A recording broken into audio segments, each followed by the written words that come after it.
Returning to the whole, find unity, inner peace, and purpose. Inspired by the story, The Weaver of Miraflor. In the village of Miraflor, there lived a woman who never stopped weaving. Day after day, year after year, her hands moved in silence, her patterns growing more intricate with time.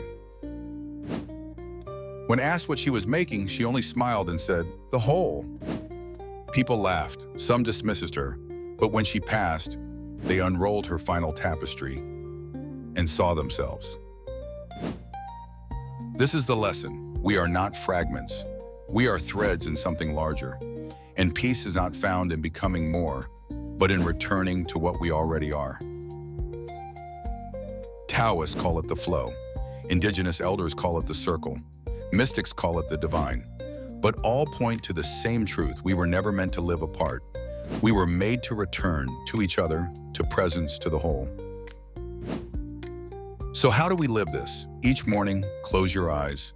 Picture a thread connecting your heart to your body, to the ground beneath you, to someone you love, to someone you find difficult, and to something greater than yourself. Whisper, "I am part of the whole." Then carry that knowing into your day. Want to teach this? With children, draw a shared picture, a sky, a tree, a circle. Say, "Every part matters, just like you."